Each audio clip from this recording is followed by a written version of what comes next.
আসসালামু আলাইকুম। আমি Rita Farzana milestone school and college Mohammadpur শাখা থেকে আজকে সপ্তম শ্রেণীর বাংলাদেশ ও বিশ্ব পরিচয় ক্লাস নিব। প্রিয় শিক্ষার্থীরা, কেমন আছো সবাই? আশা করি ভালো আছো। করোনা ভাইরাসের কারণে আমরা এখনো সবাই বাসায় অবস্থান করছি।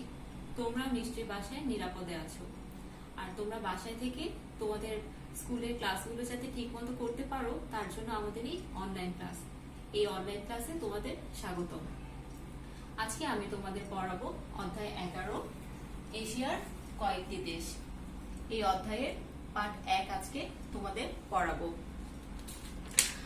আচ্ছা, প্রথমেই বলে দেই যে বাংলাদেশের সাথে কয়েকটি দেশের বন্ধুত্ব এবং সহযোগিতার সম্পর্ক রয়েছে।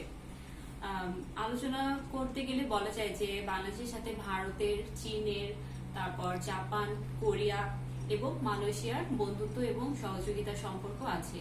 এই অধ্যায় 11তে তোমাদের এই কয়েকটি দেশ নিয়ে আলোচনা করা হয়েছে। মোট 5টি দেশের সাথে বন্ধুত্ব এবং সহযোগিতা সম্পর্কের কথা বলা হয়েছে।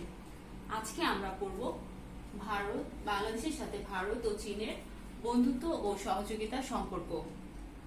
এখান থেকে আমরা পড়ব ভারত এবং চীন সম্পর্কে জানব এবং ভারত ও চীনের অবস্থান, আয়তন, জনসংখ্যা, রাজধানী, প্রাচীন সভ্যতা, প্রধান খাদ্যশস্য এছাড়াও আরো বিভিন্ন তথ্য জানব।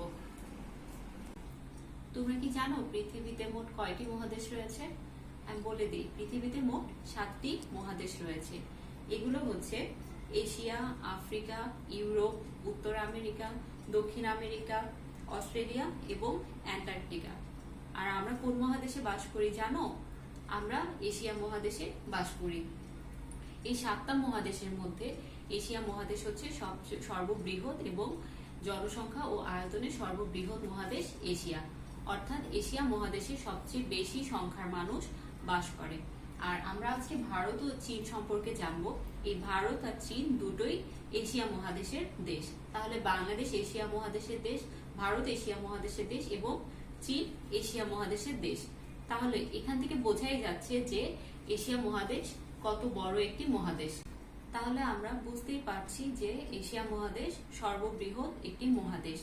আর আমাদের আজকে আলোচনার টপিক হচ্ছে বাংলাদেশের সঙ্গে ভারত ও চীনের বন্ধুত্ব ও সহযোগিতার সম্পর্ক। আচ্ছা, বন্ধুত্ব ও সহযোগিতার সম্পর্ক তখনই হয় যখন দুইটা দেশের মধ্যে একটা ভালো সম্পর্ক তৈরি হয়। তাহলে আজকে আমরা দুইটা দেশ সম্পর্কে জানবো। এই দুইটা দেশ কি কি বলতো? একটা হচ্ছে ভারত আর আরেকটা হচ্ছে চীন। তাহলে এই ভারত এবং চীন সম্পর্কে আমরা এইসব তথ্যগুলো জানবো। প্রথমেই আমি তোমাদেরকে ভারত সম্পর্কে কিছু তথ্য দিয়ে দিই। ভারত হচ্ছে আমাদের নিকটতম প্রতিবেশী দেশ। তোমরা কি এটা জানো যে ভারত আমাদের একদম খুব কাছেই অবস্থিত? এছাড়াও ভারত হচ্ছে দক্ষিণ এশিয়ার সর্ববৃহৎ এবং শক্তিশালী একটি রাষ্ট্র। আর ভারতের রাজধানী কি বলতো? ভারতের রাজধানীর নাম হচ্ছে নয়াদিল্লি। মনে আছে তো এটা সবার? ভারতের রাজধানী হলো নয়াদিল্লি। ভারতের প্রায় 100 কোটির বেশি লোক এখানে বাস করে। এখানে জনসংখ্যায় অনেক মানুষ বাস করে। আমরা একটু পরে ভারতের জনসংখ্যা আরো ভালোভাবে জানতে পারবো। এছাড়াও ভারতে প্রায় 5000 বছর আগের নিদর্শন পাওয়া গেছে, যেমন বিভিন্ন প্রাচীন গুহা, তারপরে মূর্তি, এছাড়াও বিভিন্ন মন্দির। তারপরে তোমরা নিশ্চয়ই লাল কেল্লা, তারপর কুতুব মিনার, তাজমহল এগুলোর নাম শুনেছো। এগুলো কিন্তু ভারতের প্রাচীন সভ্যতার নিদর্শন বহন করে। তাজমহল হচ্ছে আগ্রায় অবস্থিত, কুতুব মিনার দিল্লিতে অবস্থিত। এগুলো সবই হচ্ছে ভারতের প্রাচীন সভ্যতার নিদর্শন বহন করে। আর এগুলো হচ্ছে প্রায় 5000 বছর আগের নিদর্শন। এই জন্যই ভারতকে বলা হয় যে প্রাচীন সভ্যতার নিদর্শনময় একটি দেশ। এরপরে আসো আমি তোমাদের ভারত সম্পর্কে কিছু তথ্য এখানে দেখিয়ে দিই। দেখো, প্রথমেই আছে ভারতের অবস্থান দেখলে আমরা দেখতে পাই যে ভারত হচ্ছে এশিয়া মহাদেশের মধ্য দক্ষিণে অবস্থিত। এর উত্তরে রয়েছে বৃহত্তম হিমালয় পর্বতমালা, পূর্বে রয়েছে আরাকান পর্বত ও আসাম, পশ্চিমে রয়েছে হিন্দুকুশ ও সুলেমান পর্বতমালা। তাহলে দেখো এখানে আমরা অবস্থানটা সম্পর্কে জানতে পারলাম যে এর উত্তরে কি আছে, পূর্বে কি আছে এবং পশ্চিমে কি আছে। তোমাদের সৃজনশীল প্রশ্নে অনেক সময় আসতে পারে যে ভারতের অবস্থান বর্ণনা করো বা ভারতের ভৌগোলিক অবস্থান বর্ণনা করো, তখন তোমরা এটা সম্পূর্ণটাই লিখবে যে এর উত্তরে কি আছে, পূর্বে কি আছে এবং পশ্চিমে কি আছে। এরপরে দেখো ভারতের আয়তন। ভারতের আয়তন দেখো 32,87,240 বর্গ কিলোমিটার। এই জিনিসটা খুব ভালো করে মনে রাখবে যে ভারতের আয়তন 32,87,240 বর্গ কিলোমিটার। এরপরে দেখো লোক সংখ্যা। আমি প্রথমে বলেছিলাম যে ভারতের লোক সংখ্যা প্রায় 100 কোটির উপরে, আর এখানে দেখো লোক সংখ্যা তাহলে দেওয়া আছে 131,95,77,958 জন। অনেক লোক সংখ্যার মানুষ তাহলে এখানে বাস করছে। তাহলে আমরা বুঝতেই পারছি যে লোক সংখ্যায় ভারত অনেক বৃহৎ একটা দেশ। তোমরা তোমাদের বইয়ে এগুলো খুব ভালোভাবে পেয়ে যাবে। এরপরে দেখো ভারতের রাজধানী নয়াদিল্লি, যেটা আমরা অনেকেই হয়তোবা জেনে থাকি। এরপরে দেখো প্রাচীন সভ্যতা। আমি বলেছিলাম ভারতে প্রায় 5,000 বছর আগের প্রাচীন সভ্যতার নিদর্শন পাওয়া গেছে, এজন্য ভারতকে প্রাচীন সভ্যতা সমৃদ্ধ একটি দেশ বলা হয়। এই প্রাচীন সভ্যতাগুলো দেখো এখানে আমি লিখেছি তাজমহল, কুতুব মিনার, লালকেল্লা, এছাড়াও তোমাদের বইয়ে আরো আছে অযোধ্যা পর্বত গুহা, তারপর বিভিন্ন প্রাচীন মূর্তি, ভাস্কর্য ইত্যাদিও প্রাচীন সভ্যতার নিদর্শন বহন করে। এছাড়াও ভারতে দেখা যায় যে হিন্দু, বৌদ্ধ, খ্রিস্টান, তারপরে শিখ বিভিন্ন ধর্মের লোক বাস করে। তবে পর্যালোচনা করলে দেখতে পাই আমরা যে ভারতে হিন্দু সম্প্রদায়ের লোকরাই বেশি বাস করে। আচ্ছা, ভারতের স্বাধীনতা দিবস কবে জানো? বাংলাদেশ কবে স্বাধীন হয়েছে এটা তো আমরা সবাই জানি যে বাংলাদেশ 1971 সালে স্বাধীন হয়েছে, আর ভারত স্বাধীন হয়েছে 1947 সালে। ভারতের স্বাধীনতা দিবস 1947 সালের 15ই আগস্ট। এটা সবাই খুব ভালোভাবে মনে রাখবে যে ভারতের স্বাধীনতা দিবস 15ই আগস্ট। আর সর্বশেষ হচ্ছে ভারতকে ইংরেজরা শাসন করে। প্রাচীনকাল থেকে ভারত বিখ্যাত ছিল বস্ত্র শিল্পের জন্য। এছাড়াও এখন দেখা গেছে যে ভারতে জাহাজ, গাড়ি, বিভিন্ন জিনিস তৈরিতে ভারত এখন অনেক এগিয়ে আছে। তাহলে আমরা ভারত দেশ সম্পর্কে অনেক কিছুই জানতে পারলাম। আর ভারতের সাথে যে বাংলাদেশের একটা বন্ধুত্ব এবং সহযোগিতার সম্পর্ক আছে, এটা আমরা বুঝতে পারি যে দেখা যায় যে এখন বিভিন্ন দ্বিপাক্ষিক চুক্তি, তারপরে বিভিন্ন জিনিস স্বাক্ষর করার ক্ষেত্রে ভারত এবং বাংলাদেশ যৌথ মিলিত অবস্থায় একটা স্বাক্ষর করে এবং দুটো দেশের মধ্যে একটা বন্ধুত্ব এবং সহযোগিতার সম্পর্ক গড়ে তোলে। তাহলে আমরা ভারত সম্পর্কে যে তথ্যগুলো জানলাম এগুলো তোমরা ভালো করে বইয়ে দেখবে এবং অবশ্যই মনে রাখবে এর অবস্থান, আয়তন, লোক সংখ্যা, রাজধানী, প্রাচীন সভ্যতা, তারপর ভারতে কোন কোন ধর্মের লোক বাস করে, ভারত কি জন্য বিখ্যাত ছিল, তারপর সর্বশেষ ভারতবর্ষকে কারা স্বাধীন করে, ভারতের স্বাধীনতা দিবস কবে, এগুলো তোমরা তোমাদের বই থেকে ভালো করে দেখবে এবং আন্ডারলাইন করে রাখবে যাতে তোমরা খুব সহজেই এগুলো পড়তে পারো এবং উত্তর দিতে পারো। এবারে আমরা আরেকটি দেশ চীন সম্পর্কে জানবো এবং চীনের বিভিন্ন তথ্য দেখব। আচ্ছা, প্রথমেই কিন্তু আমি তোমাদেরকে বলেছিলাম যে ভারত এবং চীনের জনসংখ্যা প্রায় 100 কোটির উপরে, আর চীন এশিয়া মহাদেশের একটি দেশ। চীনের হচ্ছে সর্ববৃহৎ জনসংখ্যার দেশ চীন। আমরা এখন চীনের নামটা খুব ভালোভাবেই মনে করি, কেন বলতো? কারণ হচ্ছে করোনা ভাইরাসের কারণে। এই করোনা ভাইরাসের উৎপত্তি কোথা থেকে হয়েছে? চীন থেকেই হয়েছে। আর দেখো চীনের সাথে বাংলাদেশের একটা ভালো সম্পর্ক আছে দেখেই চীন বাংলাদেশকে এখন পিপিই, মাস্ক, তারপর করোনা ভাইরাস শনাক্ত করার কিট, এছাড়াও আরো অনেক কিছুই কিন্তু চীন পাঠাচ্ছে। তাহলে এখান থেকেই বোঝা যাচ্ছে যে বাংলাদেশের সাথে চীনের একটা বন্ধুত্ব এবং সহযোগিতার সম্পর্ক অবশ্যই রয়েছে। আচ্ছা, এছাড়াও গার্মেন্ট শিল্প, বিভিন্ন যে গার্মেন্ট শিল্প বলো, বিভিন্ন কলকারখানা বলো, এগুলোর বিভিন্ন বড় বড় যন্ত্রপাতি, তারপর গার্মেন্ট শিল্পের সুতা, ফ্যাব্রিক, এছাড়াও আরো অনেক কিছুই কিন্তু চীন থেকে আমদানি করা হয়। অর্থাৎ গার্মেন্ট শিল্পের বলো আর পোশাক শিল্পের বলো, বড় একটা দেশ হচ্ছে, আমদানিকৃত বড় একটি দেশ হলো চীন। আচ্ছা, তাহলে এবার আমরা চীন দেশ সম্পর্কে কিছু তথ্য দেখে নিই। দেখো চীনের এখানে দুটো নাম দেওয়া আছে, একটা হচ্ছে রাষ্ট্রীয় আর একটা স্থানীয় নাম। রাষ্ট্রীয় নাম দেখো গণপ্রজাতন্ত্রী চীন এবং স্থানীয় নাম ঝুংঘু। এই নামটা একটু অন্যরকম, নামটা অবশ্যই তোমরা ভালো করে মুখস্থ রাখবে। তাহলে আমরা চীনের দুটো নাম দেখলাম, একটা রাষ্ট্রীয় আর একটা স্থানীয়।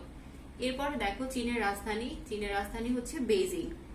এরপরে জনসংখ্যার দিকে আমরা দেখি। জনসংখ্যা আমি বলেছিলাম যে চীনের জনসংখ্যা প্রায় 100 কোটির উপরে, অর্থাৎ এখানে দেখা যাচ্ছে জনসংখ্যা 137 কোটি 51,37,837 জন। জনসংখ্যাটা আমি আরেকবার বলে দিই তোমাদেরকে, 137 কোটি 51,37,837 জন। এরপরে দেখো আয়তন। আয়তনে দেখা যাচ্ছে 95,98,089 বর্গ কিলোমিটার। আবার বলছি আমি, আয়তন 95,98,089 বর্গ কিলোমিটার। এখানে দেখো তোমাদের বইও লেখা আছে আয়তনে বিশ্বের তৃতীয় বৃহত্তম দেশ হচ্ছে চীন। তাহলে এরকম যদি কোনো প্রশ্ন তোমাদের জন্য আসে সৃজনশীলে বা এমসিকিউতে যে আয়তনে বিশ্বের তৃতীয় বৃহত্তম দেশ কোনটি, উত্তর হবে কি বলতো? উত্তর হবে চীন। এরপরে চীনের অবস্থান। চীনের অবস্থান দেখো, ভারত ও রাশিয়ার মাঝখানে চীনের অবস্থান। এর পূর্বে রয়েছে প্রশান্ত মহাসাগর, পশ্চিম ও উত্তরে রয়েছে রাশিয়া, মঙ্গোলিয়া, দক্ষিণে রয়েছে হিমালয়ের পর্বতমালা। তাহলে এই গেল চীনের অবস্থান। তাহলে চীনের অবস্থান তোমরা বুঝতে পেরেছো তো, যে পূর্বে কি রয়েছে, পশ্চিমে ও উত্তরে কি রয়েছে এবং দক্ষিণে কি রয়েছে। যদি তোমাদেরকে প্রশ্নে লিখতে বলা হয় যে চীনের অবস্থান আলোচনা করো বা চীনের ভৌগোলিক অবস্থান বর্ণনা করো, তখন তোমরা এটা সম্পূর্ণটাই লিখবে। এরপরে দেখো চীনের জাতি দেওয়া আছে। চীনে প্রায় 56টি জাতির মানুষ বাস করে। তার মধ্যে এখানে আমি লিখেছি জুয়াং, মানচু, হুই। এছাড়াও তোমাদের বইয়ে আছে মঙ্গল, তিব্বত ইত্যাদি আরো বিভিন্ন জাতি বাস করে। তাহলে চীনের জাতি 56টি। এরপরে ভাষা দেখো, চীনে মানুষ হচ্ছে মান্দারিন ভাষায় কথা বলে, যেটাকে চীনার বেশিরভাগ মানুষই চীনা ভাষা বলে থাকে। তাহলে চীনের ভাষা যদি বলা হয় যে চীনের ভাষা কোনটি, উত্তর হবে কি মান্দারিন। এরপরে কৃষিজাত দ্রব্য দেখো কি কি আছে, গম, আলু, তুলা, চা, ভুট্টা, আখ ইত্যাদি আরো বিভিন্ন আছে, যেগুলো হচ্ছে কৃষিজাত দ্রব্য। এরপরে নদী। চীনে হচ্ছে দুইটা বড় নদী রয়েছে, একটা হোয়াংহো এবং ইয়াংশি। এটা তোমাদের প্রশ্নে অবশ্যই আসতে পারে অনেক সময়, যে চীনের দুটি নদীর নাম উল্লেখ করো, এটা কি কি? এটা হচ্ছে হোয়াংহো এবং ইয়াংশি, বা হোয়াংহো এবং ইয়াংশি কোথায় অবস্থিত? উত্তর হবে চীন। এছাড়াও হচ্ছে যদি প্রশ্নে আসে যে চীনের নদীগুলো কি কি, এটা লিখো, তাহলে এই একই উত্তর হবে হোয়াংহো এবং ইয়াংশি। আচ্ছা, তাহলে চীনের এই তথ্যগুলো আমরা জানলাম এবং বুঝলাম। এরপরে আমি তোমাদেরকে আরো কিছু তথ্য দেই। আমরা মাউন্ট এভারেস্টের নাম জানি না? মাউন্ট এভারেস্ট কোথায় অবস্থিত জানো? মাউন্ট এভারেস্ট হচ্ছে নেপাল এবং চীনের সীমান্ত বরাবর এই মাউন্ট এভারেস্টটি অবস্থিত।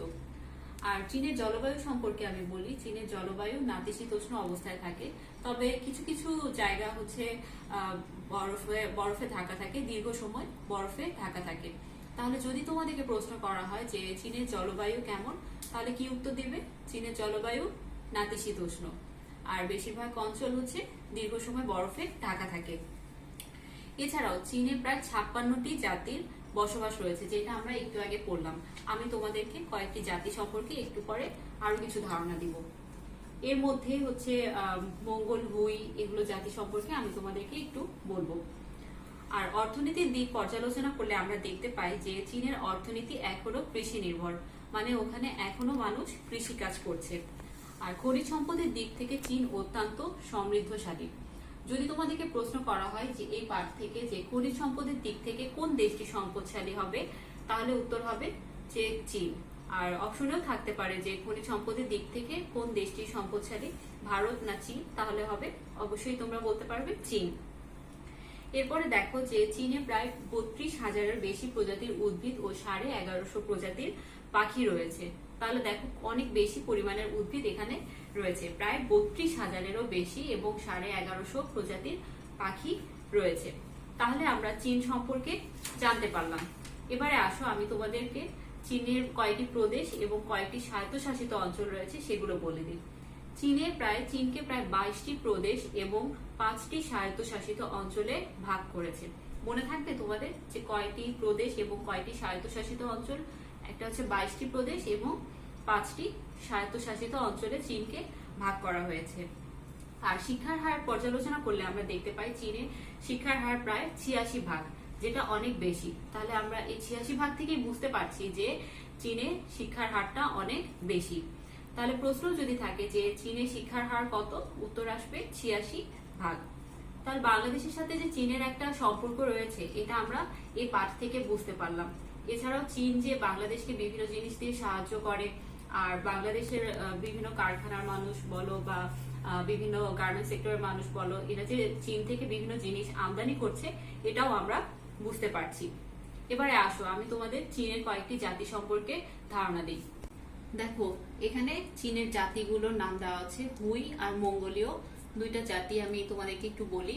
চীনে যেমন 56টি জাতি ছিল, তার মধ্যে আমি বলেছিলাম যে কয়েকটি জাতি নিয়ে আমি আলোচনা করব। প্রথমেই আমি বলি হুই জাতি। হুই জাতির জন্ম হয় খ্রিস্টীয় সপ্তদশ শতকে। এই জাতির লোক সংখ্যা প্রায় 98 লক্ষেরও বেশি। তাহলে দেখো বোঝা যাচ্ছে যে চীনে হুই জাতির লোক সংখ্যার মানুষ কত বেশি বাস করে। এই হুই জাতিকে দেখা যায় চীনের উত্তর এবং পশ্চিমাংশে এই জাতি বাস করে। হুই জাতির অর্থনীতি আর সংস্কৃতির মান অপেক্ষাকৃত উঁচু। চীনের ঐতিহাসিক উন্নয়নের জন্য এরা বিরাট ভূমিকা পালন করেছে। তাহলে আমরা এখান থেকে বুঝতে পারছি যে চীনে বেশিরভাগ জাতির মানুষই হচ্ছে হুই জাতির, আর হুই জাতির জন্ম হয়েছে খ্রিস্টীয় সপ্তদশ শতকে। এরপরে আসি মঙ্গোলীয় জাতি। মঙ্গোলীয় জাতির লোক সংখ্যা প্রায় 98 লক্ষেরও বেশি। মঙ্গোলীয় জাতি মঙ্গোলীয় ভাষা ব্যবহার করে। চীনের উত্তরাংশে প্রথমবারের মতো এই জাতি দেখা যায়।